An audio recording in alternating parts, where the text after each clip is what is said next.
to point this at your face. I should know how, but I don't. This morning we're going to have a conversation about supply chain, and supply chains, I should say. It's in the news all the time, and we are fortunate at Vickers to have two very experienced members who can talk about this with greater intelligence than I, which I want to point out has never stopped me from talking about anything. Jim Kent, both of them, by the way, are in Henley, which is a significant, not on either one of your bios. I'm telling you, it's an omission. Jim has spent 21 years, I'm going to read this, consulting, career spanned 21 years, among other things, consulting with McKinsey & Company and Arthur Andersen, two great firms.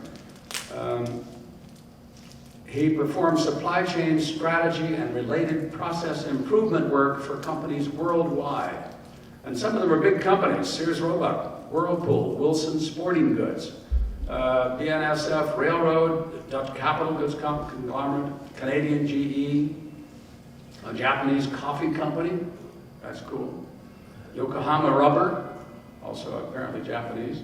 He also worked and had a real job, besides just being a consultant. He was senior logistics officer for Hobart Corporation in Troy, Ohio. He was a faculty member, a professional faculty member at UNF, teaching supply chain management to juniors and seniors. It's pretty impressive.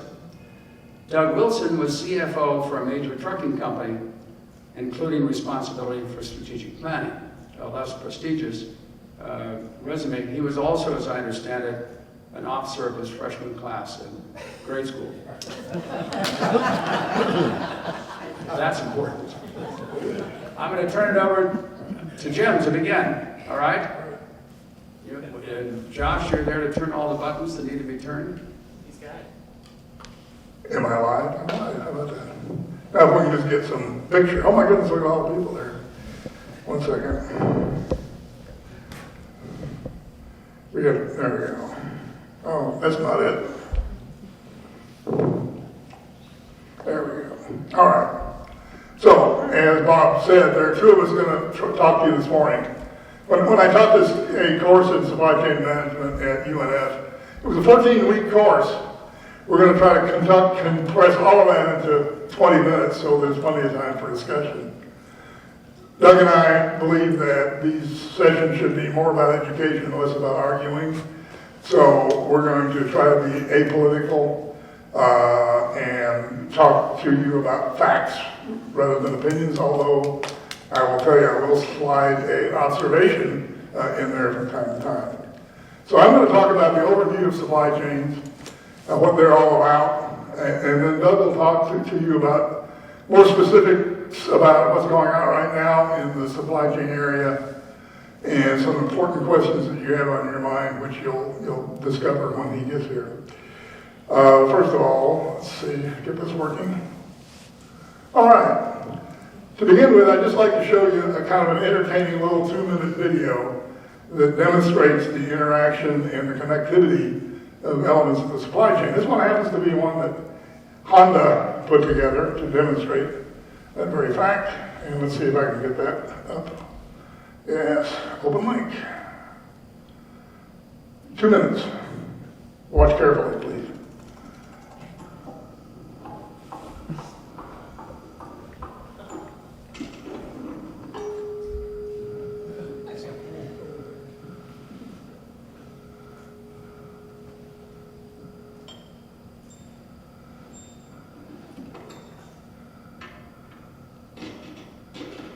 Now watch, this is an improbable thing. We got tires rolling uphill, right?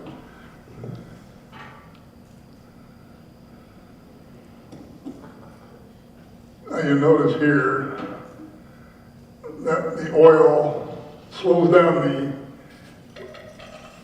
balls just enough to get them in the right place.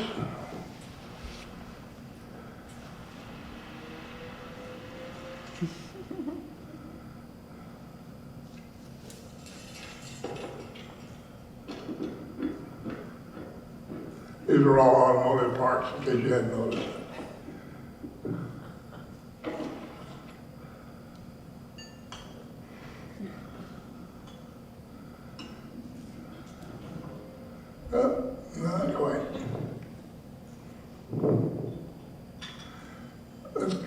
water is spraying on the windshield, which is almost too obvious.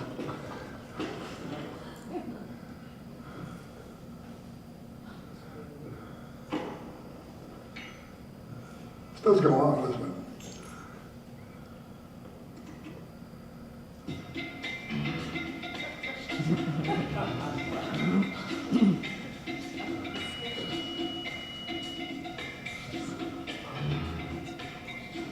Isn't it nice when things just work? Things just work. Now if I can figure out how to get back here. If I can figure out how to get back. There we go.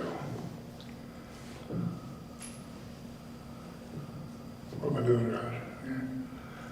Okay. This is supposed to, let me just check. Oh, yeah, it's working. This is a description of the supply chain. And one of the things that you notice about it is that all the parts are different. They're all interconnected.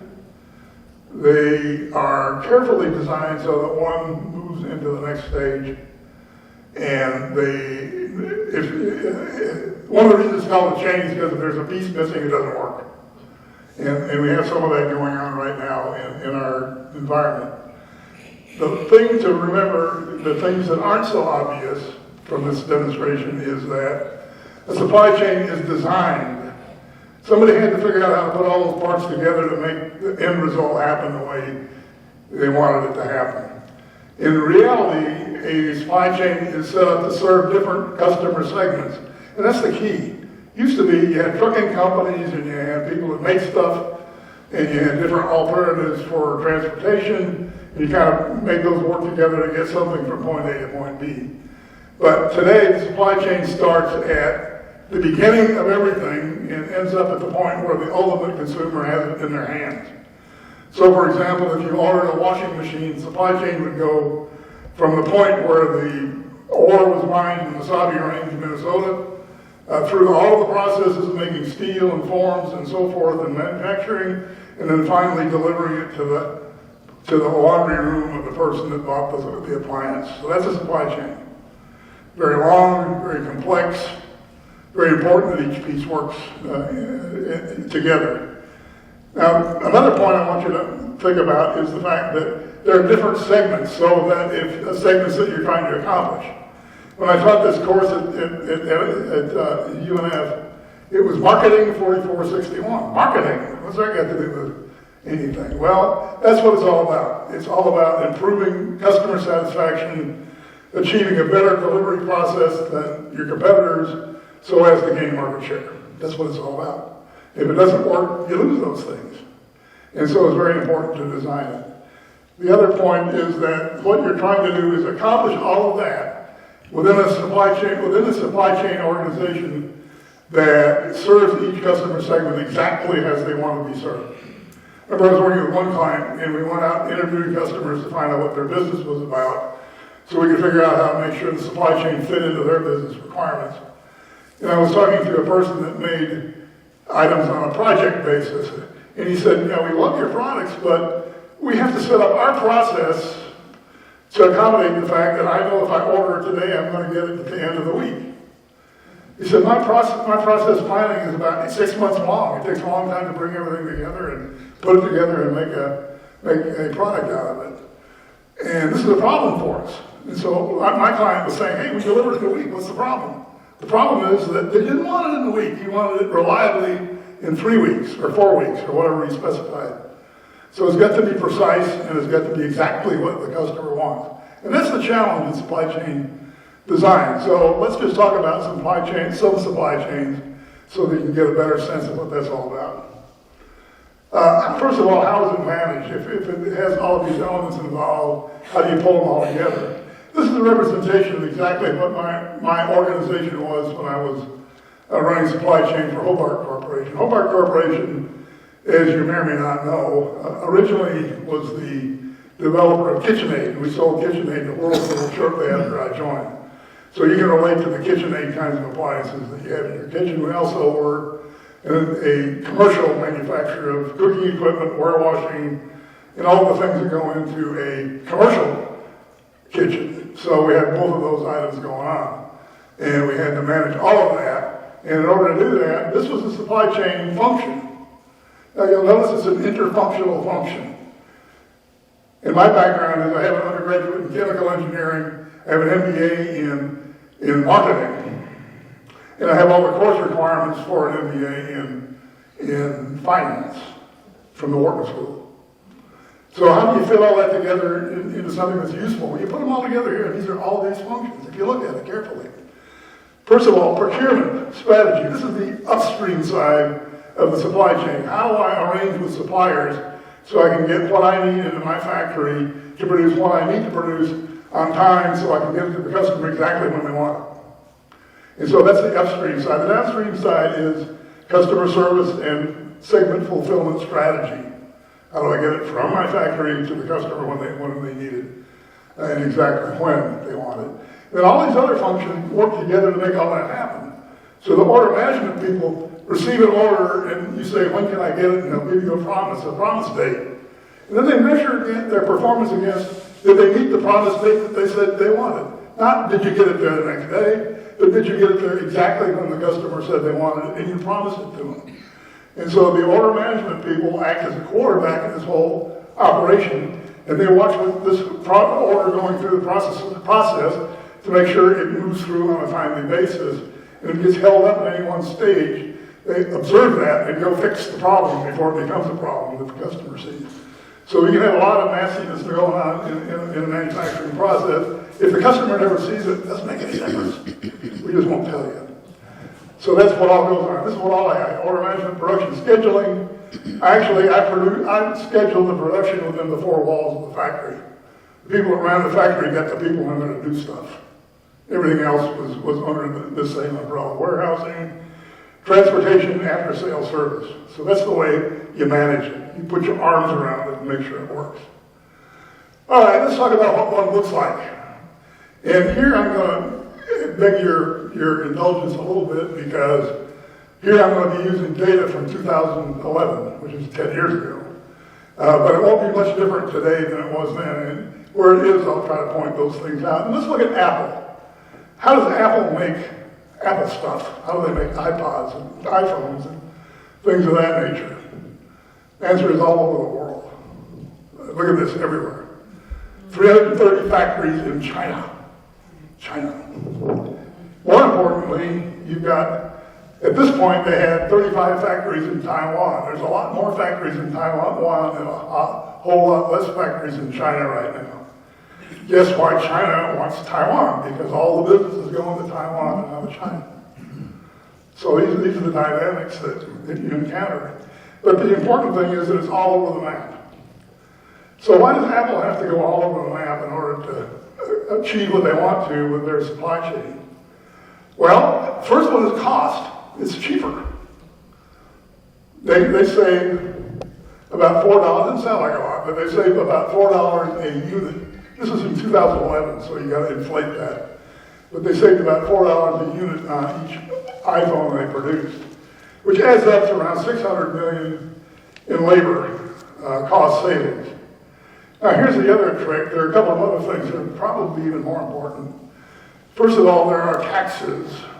And this 35% tax avoidance versus the 2% normal tax on international profits is not current. The current rate is 21% that they're avoiding because the last administration reduced the tax rates.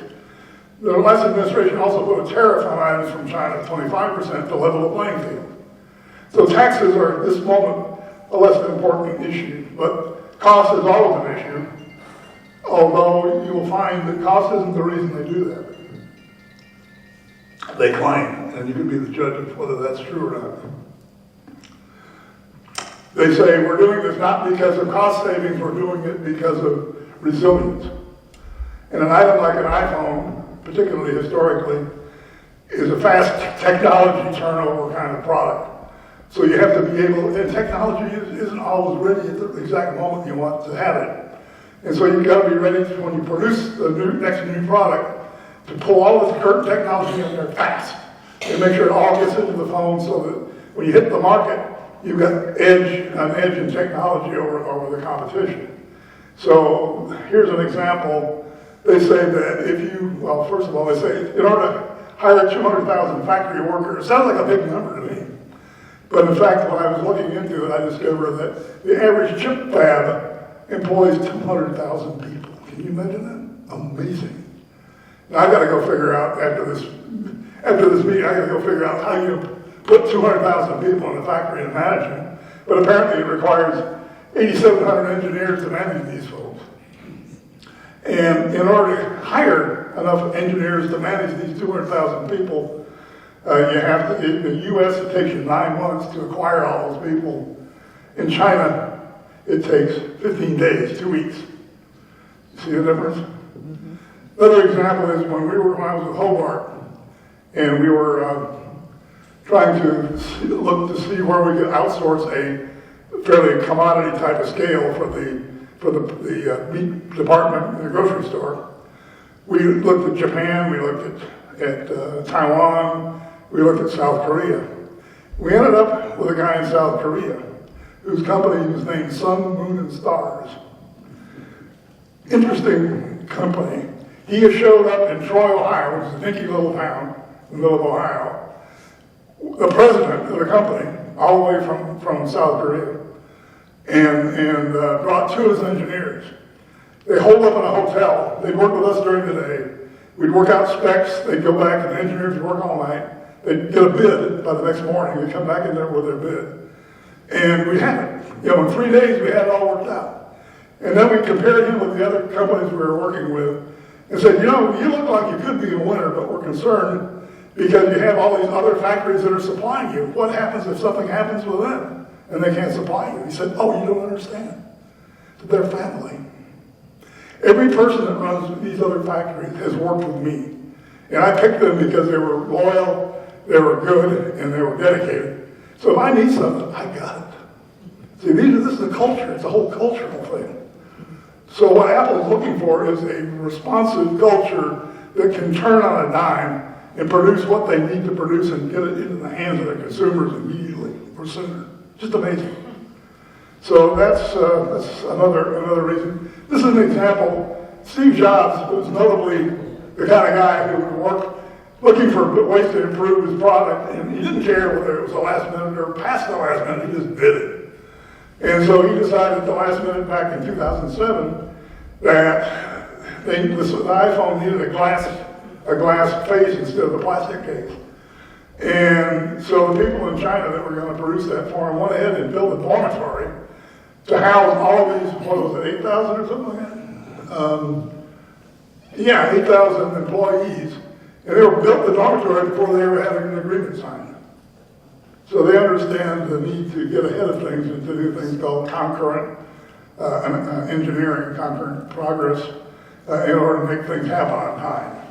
So by the time they signed the contract, they gave these guys a cookie and a glass of tea and said, get to going. And they woke them up. They were all in the dormitory, 8,000 of them. Woke them up and said, time to go put faces on these iPhones, and they were producing the 10,000 items a day within a week.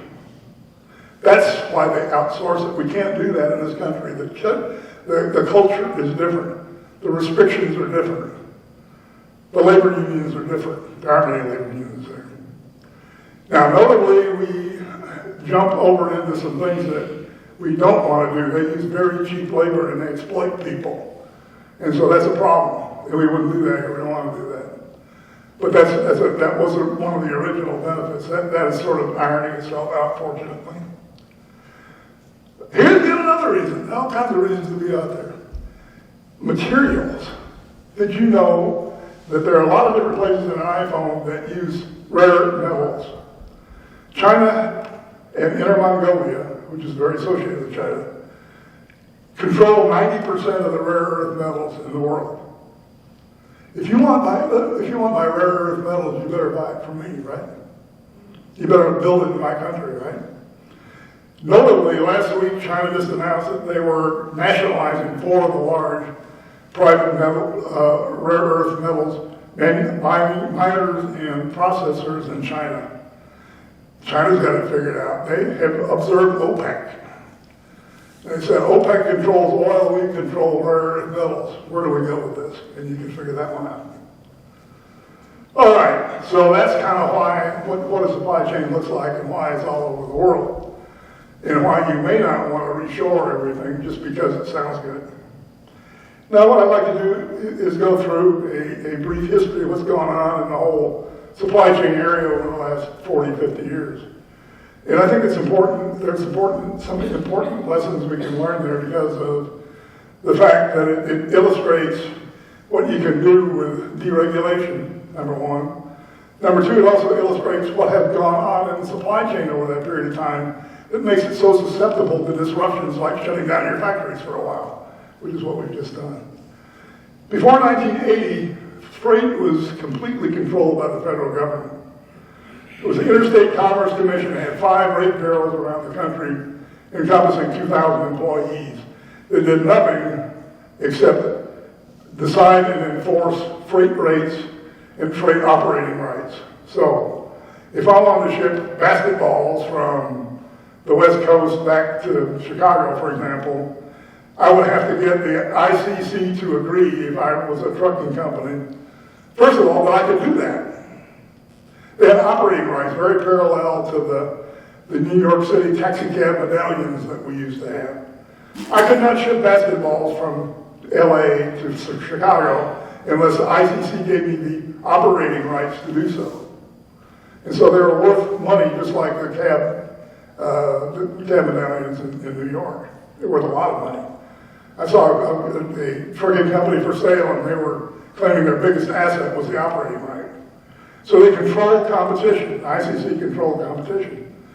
Also, the ICC would decide what rate I could charge for that movement. Because what they wanted to do is to prevent people from being forced out of business by predatory competition. That was the rationale. There's this control structure that went on. But pretty soon people started noticing that, a truck going this way carrying half a load, a truck going that way carrying half a load. If you had the same truck picking up the load there and bringing it back here, and you'd have a full truck going back and forth instead of 2 trucks going back and forth half empty. And they said that doesn't seem to make logical sense. So as far back actually as JFK's administration, which tragically ended in 1963, they started trying to think about what we could do about this. Finally, in 1980, so that was 63 to 1980, right? Finally, in 1980, they passed the Motor Carrier Surface Transportation Act, which says we're going to deregulate all this stuff. Anybody can travel anywhere as long as it's safe. Anybody can charge whatever they want to negotiate as long as it's up to them. They can go out of business if they charge too little. They can make money if they can figure out how to do that at a lower cost than somebody else.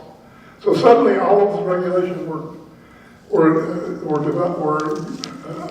abated. Now the other lesson here is that 1980 was when the Motor Carrier Surface Transportation Act was imposed. It took until 1995 to actually get rid of those 2,000 people. Reagan once famously said, anything close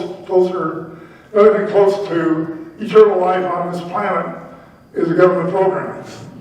So you can see how long it takes to unwind the government program. He also said that a government will never make itself smaller. So this kind of proved him wrong on that point. The government did, but it took them a long time. So that's what was going on, and I just lost my mind. Oh, I lost my picture. I just lost it all. 1 second.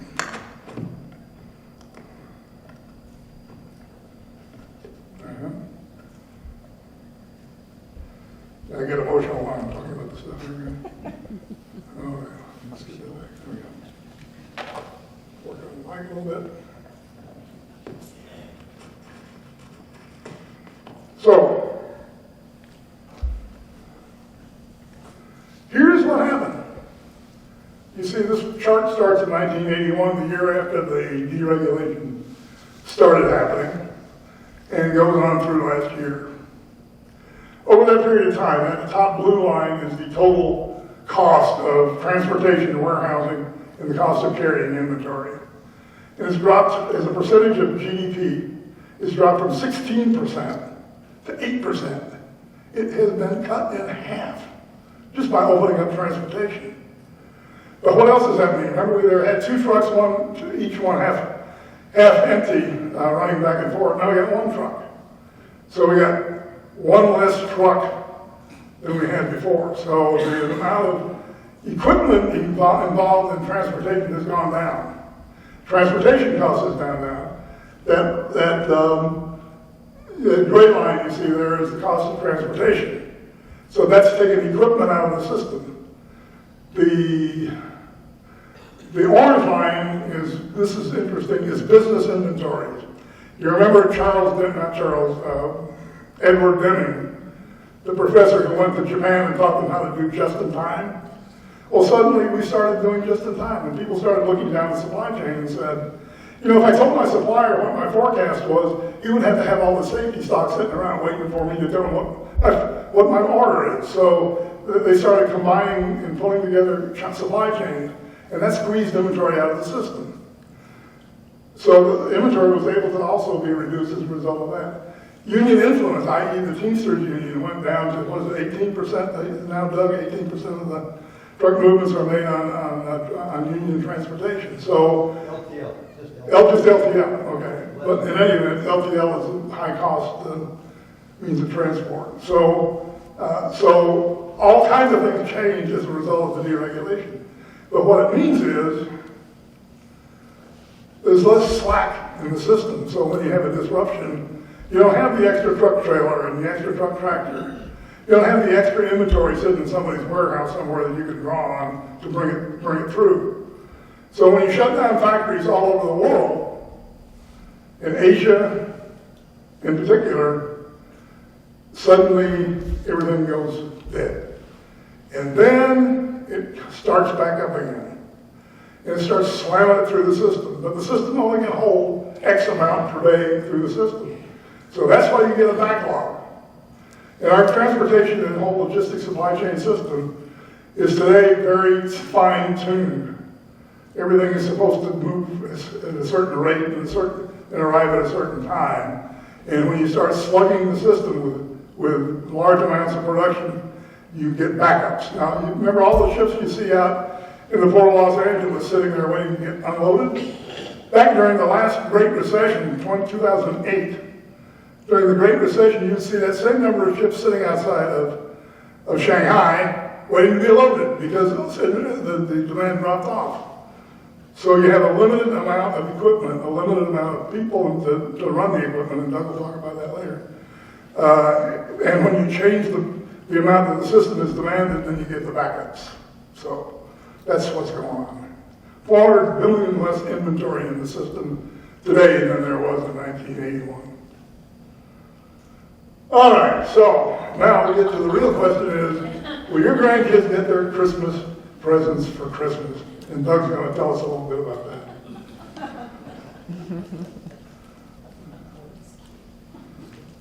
Okay, thank you, Jim.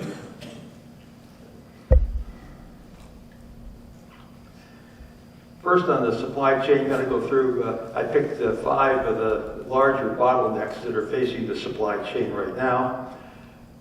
I went 2 in. Okay. These are the 5, in my view, the larger bottlenecks we have today. Just reading them off the screen, the driver shortage, the impact of regulations, a lot in the news about the port congestion in the LA and Long Beach area, seasonal factors, and then sadly, individual actions by individual corporations can actually aggravate the supply chain. Going through these individually, the driver shortage, right now, the estimate is we're short 80,000 truck drivers in the United States. Now let's look at some of the details. In 2020, the median annual compensation in 2020, $47,000. Annual turnover, 90%. Average age, 47. So I think you can look at trying to solve the driver shortage problem. You can see the components that need to be changed. Regulations. Electronic logs. Truck drivers must maintain a log of their actual driving time in compliance with Department of Transportation safety regulations. They're limited to 11 hours a day, for example, on duty. Historically, these logs have been paper logs. They're supposed to be kept within 2 hours of the current time. And I'll just say they provide the opportunities for some creative writing. In recent years, the larger corporations have incorporated electronic logs. So the log is actually driven off the engine of the tractor. And now the new regulations are requiring all drivers to have electronic logs. For the larger companies, this is not going to have any impact at all. They've been doing it all along. For independent contractors that have been using the paper logs, they got to get real at this point. And so there could be some reduction of driving hours because of the requirement that everyone have honest logs. Drug testing records. Large corporations, like trucking companies, when they're hiring somebody, they do an extensive background check. Historically, the drug testing records have not been centralized. Today, with the technology we have, these records are being centralized, so any employer of truck drivers can very quickly see what the drug history is someone that's applying. From a safety standpoint, the benefits are obvious, but from a capacity standpoint, this will take some of the marginal drivers out of the industry for the better. The federal commercial drivers, like CDL regulations, are being updated in February of next year. All current holders of a CDL, commercial driver's license, will be grandfathered. But what this is doing is it's upgrading the driver training. So all of the companies doing driver training will be required to meet upgraded standards with the intent of having essentially a safer truck driver force. But that will probably have some restrictions and a number of new drivers coming into the industry. Seasonal factors. Well, the good news is that probably the Christmas season will be over. For the LTL industry, actually the busiest day of the year is September 30th, believe it or not, getting all the Christmas merchandise. And for the LTL is less than truckload carriers. Those are carriers like Yellow, Old Dominion, FedEx Freight. Those are LTL carriers. The Christmas rush for LTL carriers basically is over by Thanksgiving. But now, between Thanksgiving and Christmas, you have the package carriers. That would be UPS and FedEx Ground. These are their peak season right now. Of course, that's going to be over in a couple weeks. And other seasonal factors would be due to the passage or the mitigation of some of the COVID restrictions. Many Asian manufacturers are resuming production. Individual initiatives versus system improvements. One of the problems with individual corporations trying to address the supply chain is hoarding. For an individual company, they basically have a little extra reserve there if they need it. But the opposite of that is they are taking supply out of the supply chain. So that's an individual response that actually hurts the supply chain. Air freight versus maritime containers. I read recently that Walmart, Target, both of them have greater inventories this year to start the Christmas season than they did last year. So obviously they have been able to manage their supply chain to get their merchandise in. My guess is they probably substituted air freight for maritime containers. I've also read that some of the smaller retailers are having problems. Their merchandise is still stacked up offshore, Long Beach and LA. All of this goes to inflation, though. If you're using air freight instead of a maritime container, that's a higher cost. And retailers can probably, in many cases, pass that cost through. I read an article recently on auto suppliers trying to get the automotive companies to increase their pricing, and the automotive companies essentially are saying, pound sand, we have a contract. Okay, now solutions, the driver shortage. Okay, probably the key number, remember from that previous slide, is the 90% turnover. many of you had your business. If you had 90% turnover, you probably would be out of business in 1 year. Truck driving is a hard job. Probably the biggest disadvantage is you're away from home quite a bit. Now, for the LTL carriers, if they engineer their system correctly with a relay operation, their drivers are going to be out of town maybe 2-3 nights a week, and possibly non-consecutive nights. But in the truckload industry, the traditional goal there is to have a driver home every other weekend. This is not attractive working conditions for someone that wants to make a living as a truck driver. The pay, I mentioned the median pay, $47,000. For the hours that they have to work, I'll be honest, that's not very good pay. Also, when truckload drivers are waiting to unload or load, they're not being paid. They earn nothing. They only earn money when the wheels are turning. Last, recruiting and training the drivers. Traditionally, the large companies were able to just say, we'll only hire people that have at least 1 year's experience driving our kind of equipment covering the 4 seasons of the year. Well, now I think the larger companies are going to have to start getting involved with training drivers. And when you look at the 90% turnover, you've got to look at the working conditions, and the 2 big negatives are, 1, getting the drivers home more, and number 2, working with the consignees and the shippers to reduce the waiting time. Regulations. On the safety regulations, all of these safety regulations are I'm going to say, designed for a specific purpose to improve safety. But we've got to have everyone following those regulations. Union work rules. We need to balance safety with productivity. If you've worked in a union company, you every time anyway. Management must be aggressive in negotiating with the union to. Yes, we want to have a safe working environment, but we don't want to have work rules that slow down the production. And I think that's one of the challenges on these West Coast ports is work rules at these ports with respect to the picking up and delivering of containers as well as the chassis which they're on. Now, I put some question marks in here. I can just add a couple more. Let's say COVID, the vaccine mandate. Vaccine mandate is having the result in some cases of taking people out of the workforce. That's going to aggravate the supply chain. Another one would be tariffs. Trump put a number of tariffs in which have had the effect of disrupting the supply chain. And so far, Biden has pretty well left these tariffs in place. I can also mention immigration.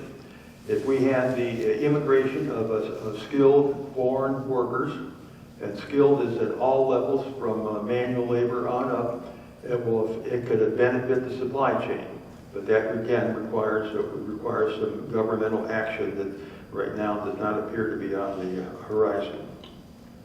Okay, so the port operations, and I'm looking specifically on the West Coast at Los Angeles and Long Beach.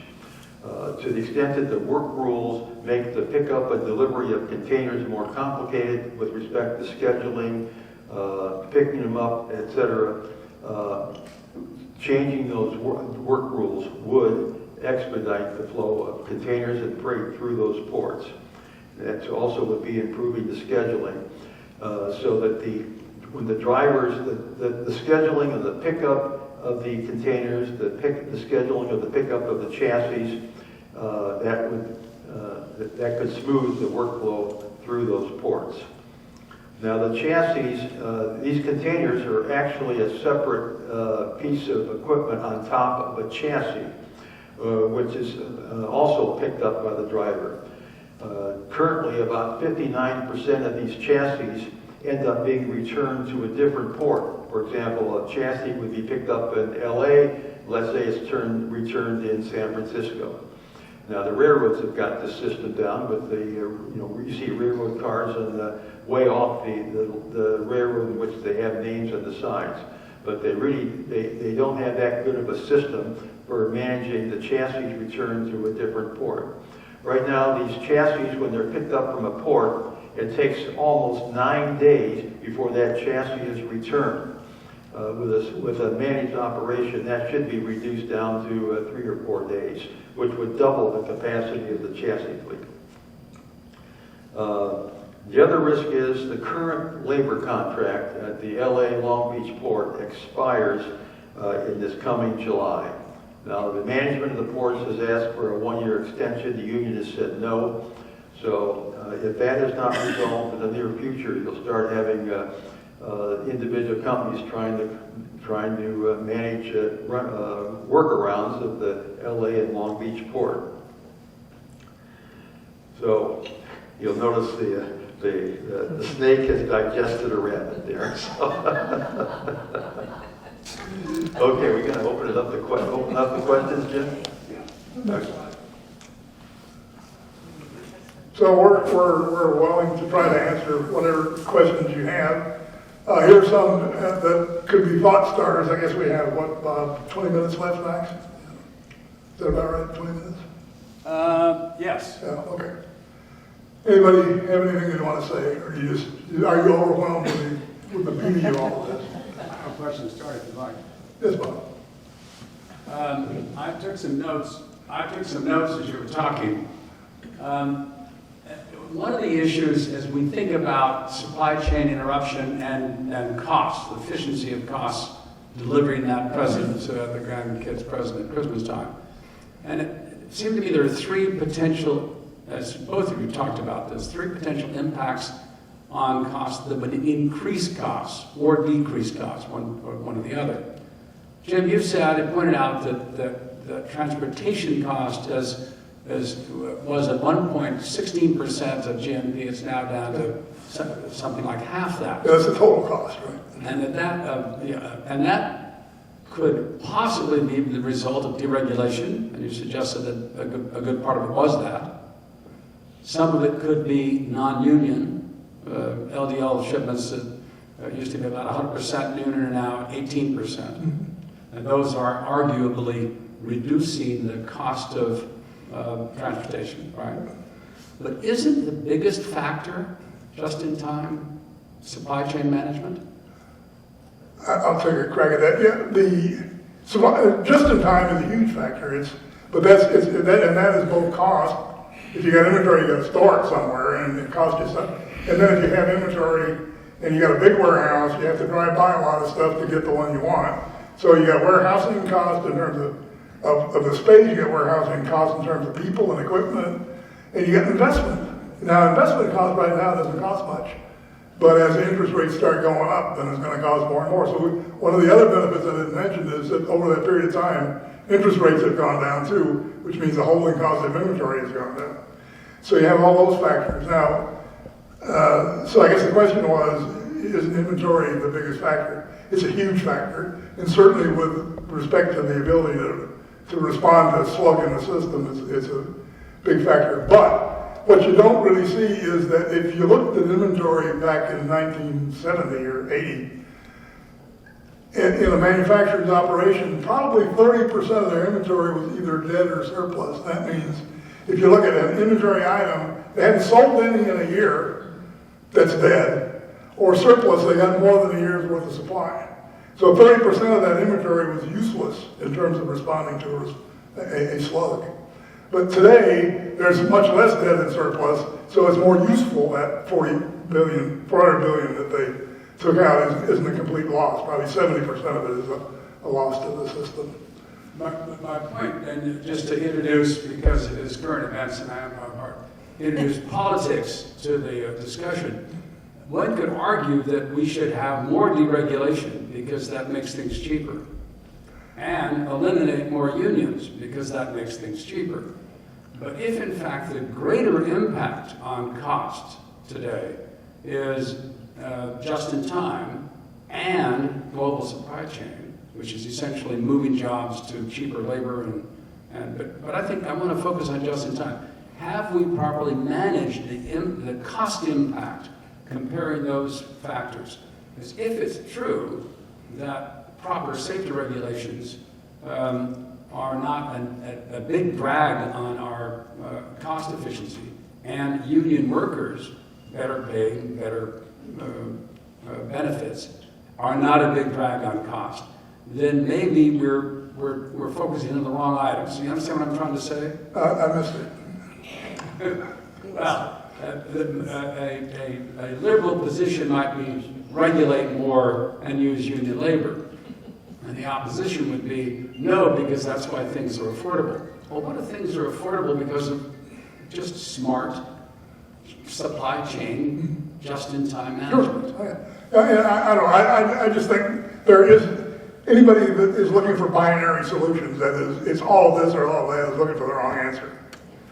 And I think there's a correct balance in the argument. The political argument is, where does that balance best struck? And so I don't have a political point of view. I just think safety regulations are really important. You know, when we opened up the trade with Mexico, everybody was worried about Mexican truck drivers that didn't know which side of the road to drive on coming up in the United States delivering stuff, right? And so that's a safety issue. And so you have to put restrictions on what kind of equipment, what kind of shape does it have to be in to drive on the U.S. roads. I worked with Union Tank Car years ago, and all of the old tank cars that were too old and decrepit to run on our railroads, they'd send to Mexico, just to give you an example. So safety regulations are very important, and so to me that's a no-brainer.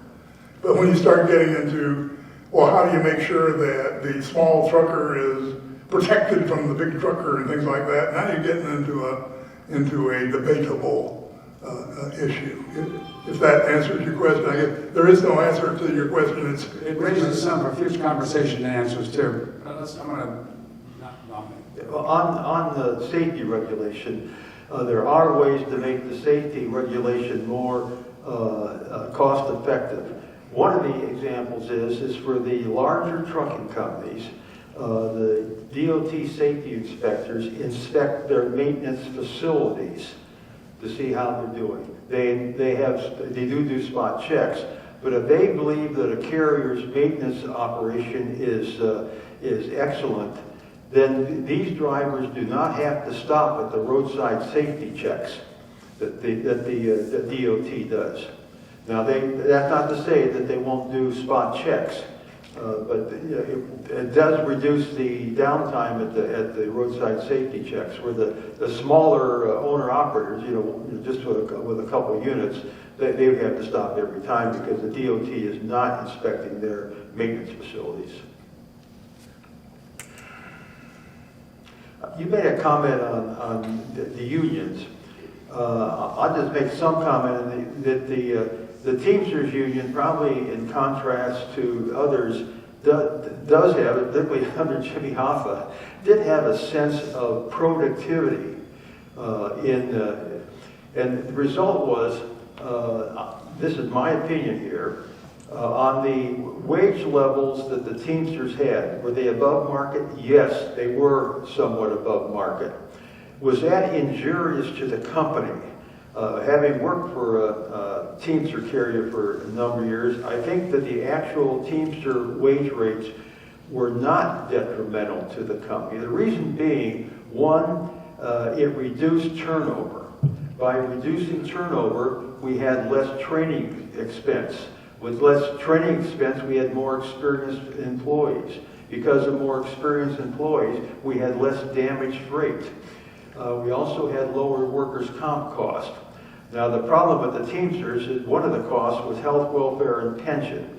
And there's no way to rationalize the reasonableness of that. It was inefficiently run by the Teamsters and did result in the bankruptcy of many Teamster companies. Now, today, the largest Teamster company would be United Parcel Service. Several years ago, they paid, was it $3 billion, it was $2 or $3 billions of dollars, for example, to the Central States pension plan to withdraw from that plan. And so they basically bought their way out. So that's how UPS has basically controlled their costs by separating themselves from the inefficiency of that. That just brings up one last thing. I know Don's got a question. Can you make a living and raise a family on $47,000 a year? the trucking salary today? You want my opinion? No, no. It's the same issue we have in our kitchen. I mean, if we don't pay more, we're not going to have more drivers. Generally, I think that anyone that's certainly making less than $50,000 a day can't help but be stressed. And I don't know where the line is above that, but clearly anything under 50,000, and that's not even getting in to the working conditions here. You're making less than 50,000, and you're hardly home. You know, it's very detrimental to a family life, particularly with a long haul truckload driver. Just as a benchmark on that one, do you realize, I love benchmarks because when we talk about numbers, unless you have a benchmark, it's hard for me anyway to appreciate what that means. It's like $1 trillion. What does that mean? Wow. But just on the $47,000 a year, today, Chick-fil-A pays $15 an hour, plus benefits, some pretty substantial benefits. If you have a family of two working at Chick-fil-A, you can pull in $62,000 a year relative to 47, and you're in town all the time, and the family's working together, and all kinds of good things. So you want to drive a truck or do you want to work at Chick-fil-A? I don't know. It's your choice. And they don't work on Sunday. And there you go. Good point.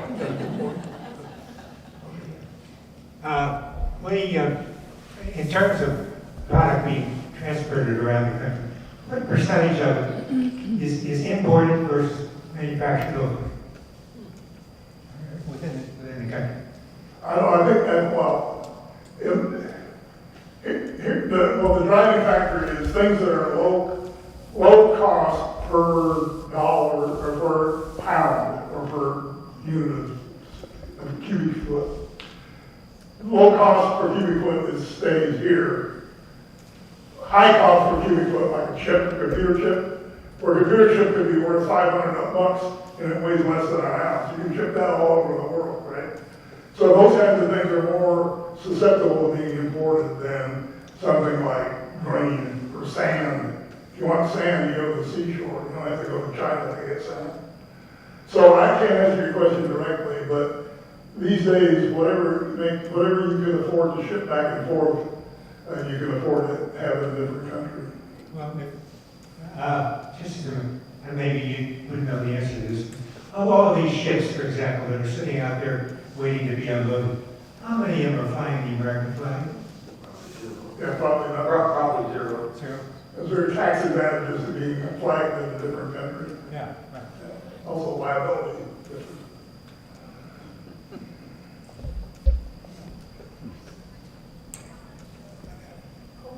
Would you just talk about not UPS, but the Postal Department? That was the last on the discussion. Yeah. Oh, I had that on there as a teaser just in case we ran out of stuff to talk about. Right. Let me just take a second. What you saw you talked about regulation.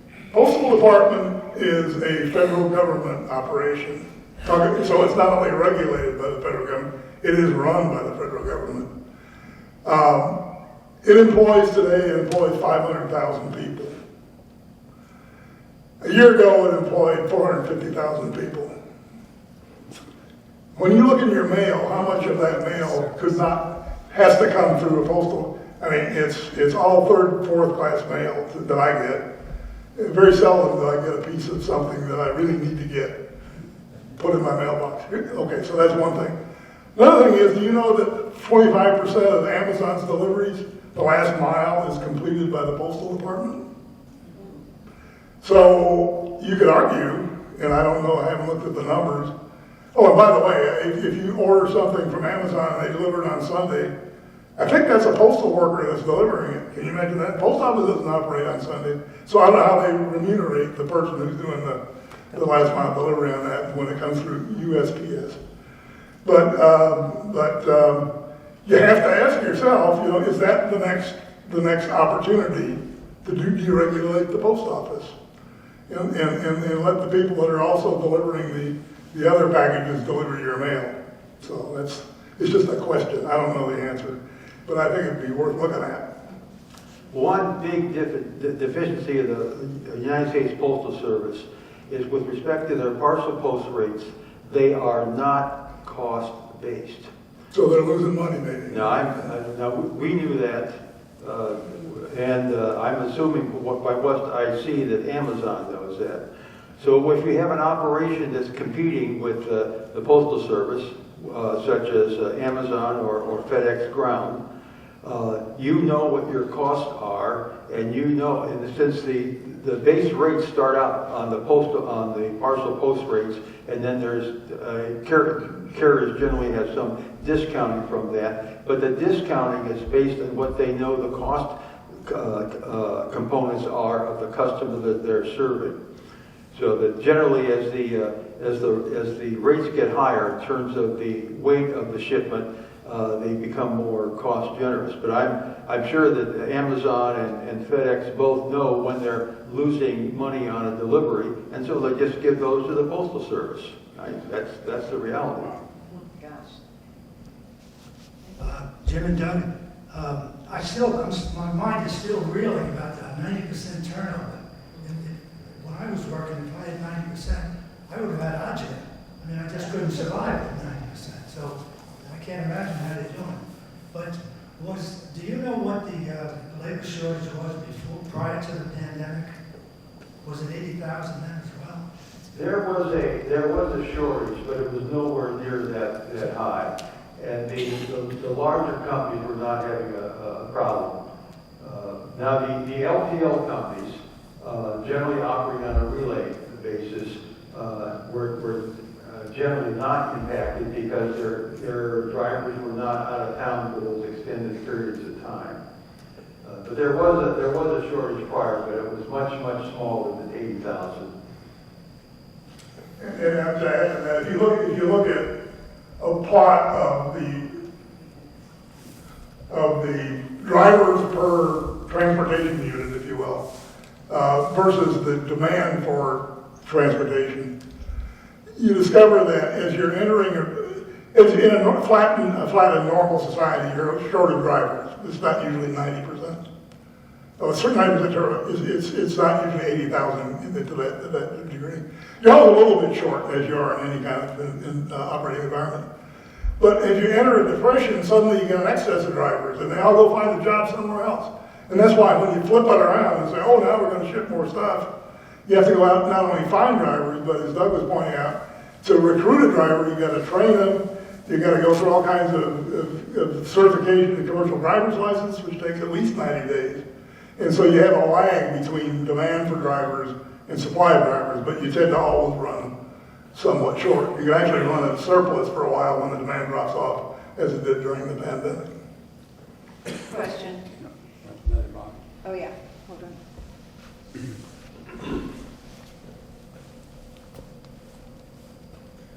I order,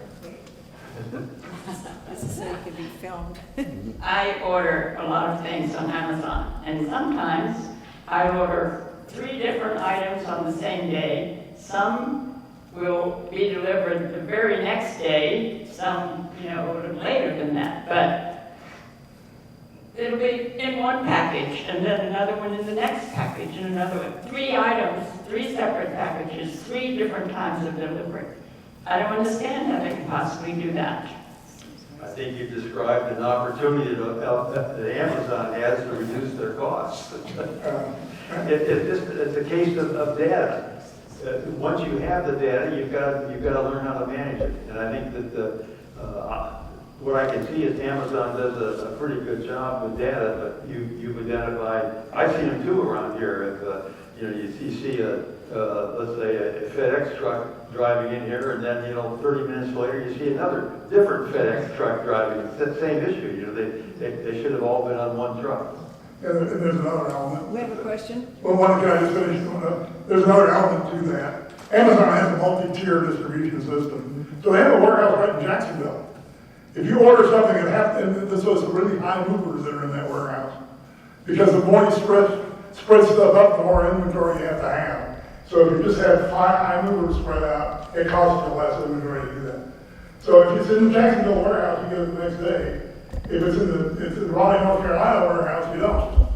Now, you can get around that, and you can click a box, and it says, ship me all of this in one box, and it will do that. but then you'll get what the last thing was gonna take you all together in one box, so you're gonna get around it. There's a question there. I want to add about the Amazon. The last time I ordered 3 things in the same day, when I came to the end of the ordering where they're asking how you want it sent, if you want to pay extra, they also asked me if I would like to save money and have them all shipped at the same time, Exactly. but it would have to be later. It couldn't be as early as one of them could come. And so I chose to have 2 out of my 3 things come together because they could come maybe 4 days later. The other one was going to take longer. So they are offering you this right online Right. when you order things, but you have to be willing to adjust to the time element. Yeah, they have other alternatives too, so you can pick a day that you're gonna receive deliveries. Then they'll accumulate your orders and deliver them all on the same day, so you got all kinds of options. Not a lot of incentive to pick the one that's their low-cost option. I just want to add something. I went out about a week ago with a friend to do a little, personal Christmas shopping. That is to say, look at the items in person instead of ordering on the internet, because I still like to look and touch. And every place I went was so stocked with stuff. It was hard to manage what on earth to do. I mean, they had so much unbelievable inventory. And so I asked every place I went, what has happened? What's going on here? I understand I won't be able to find things for my grandkids. There's so much I can't even choose. And they said, we have tons of stuff coming in. We don't have people to sell it, so we've got lines waiting to buy it. And some of that has been confused with the general confusion. But it seems to me that maybe that our press in general is kind of attracted to the fear factor. And perhaps this gets a little blown out of proportion. Obviously, some stuff is coming in, even among smaller businesses here in Ponte Vedra. I mean, you would expect it in town center, but the smaller businesses, they're loaded with stuff. Yeah, there's the panic thing. Remember the toilet paper shortage for the hurricanes? Yes. Who would have thought? But there's another fact. I just heard when I got up in the morning, Alexa gives me the Wall Street Journal briefing, and the Wall Street Journal briefing this morning said that Costco was saying the items would not be on their shelves by Christmas. So. And then they were saying, but their sales were up 17% from last year. So I don't know. It's crazy. We're about out of time, and I have a question, but are there any other questions from the floor? Let me just ask this one last question. It has to do with inflation, which we all hear about all the time, and it's obviously a significant issue, a very significant issue. As you've been talking, both of you today, and first of all, let me say thank you. This has been very informative, and I hope the rest of you.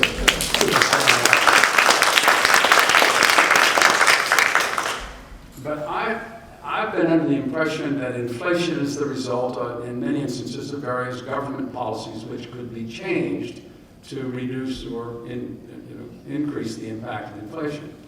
But as you've talked about supply chains, and particularly that fabulous Honda video, you think about the intricacy of these chains and the individual decision-making involved all along the chain.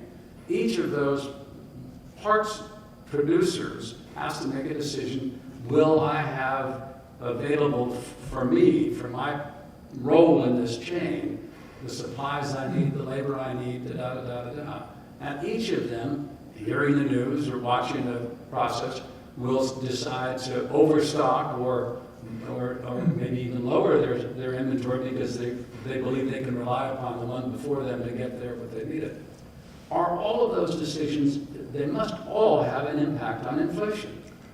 Well, is that greater than governmental action? 2 points. Governmental action is designed to control inflation, as you know, with Fed policy and so forth. But let me just say, with respect to the supply chain, a lot of the improvement in the supply chain has been a result of consolidation of information down the supply chain. So, for example, and this happened years ago, Sears was a leader in this whole thing. People talk about Walmart owning trucks and blah, blah, blah. Well, you know, Sears was doing that 30 years ago. So this is not a new thing. But an example is for Sears women's fashions. They had 5 fashion merchandise warehouses around the country. The merchants planned that a year ahead of time they would be buying cloth and putting in orders to Japanese suppliers who were printing patterns. They had no idea what was going to sell for sure the next year. But they were buying cloth a year ahead of time, and so they took the risk and they placed the orders. Then as we're sitting in the current selling season, they're telling people up in the garment district of New York what to cut and what to make based on the silhouette of the garment that was selling. So they track every week, they got instantaneous information on what was selling in Sears stores on the silhouette. You know, you got A-line, and women know what the line is. And so they could see trends. All of a sudden, the A-lines are moving in. So they would tell the cut, make, and trim people, make more A-lines and less of this. And that was like week by week. They'd give them a new schedule every week. So they reached out in the supply chain and consolidated it and planned it. So all of this came together. So the people making cloth and printing didn't have to guess. You know, they knew. But if a pattern went out of style, then they were in trouble because they had a years-long pipeline of that particular print. So that's where you got the sales going on. So yes, you're absolutely right. Any information exchange and commitment that can be made up and down the supply chain takes enormous cost and investment out of the supply chain. That's a lot of what was going on there. But just quickly, with respect to inflation, right now there's a shortage. Freight rates are shooting up through the roof. Drivers' wages are shooting up through the roof. They're not going to come all the way back down. And so the impetus to raise wages has happened, and it's sticky on the downside. They don't reduce them very, very rapidly. So yeah, it's part of the change is a result of the pig in the snake. But the overall impetus is the factor that it costs you nothing to support inventory right now. That's a government policy. Interesting when you say, and it's one of the phrases I used to use all the time with my board, these are sticky costs. Yes, The fact exactly. that we're not going to need it this year will not be immediately reflected in that cost going down. Bingo. Look at it from the other side. It took 15 years after the 1980 deregulation for a government entity to be abolished. Those are sticky institutions. Right, exactly. Again, thank you very much for today. Let's talk just a little bit about next Friday. I'm inclined to have a meeting. It's the week before Christmas, not the day before Christmas. But what I thought we'd do is perhaps have just a general discussion about the year of current events, what topics we've talked about that are particularly interesting that we didn't completely resolve, I think every one of them, but which we'd like to address again going forward. Does that make sense for a discussion next week? And I may reach out and ask various of you to join me, and we'll make kind of a panel discussion out of that. Any other ideas for next week? We do have a voice coach. Thank you all. It's 11:05. Thank you very much. And just by the way, you see how well treated members are for taking initiative to prepare a presentation. Any of you are welcome to follow, if you dare, that act.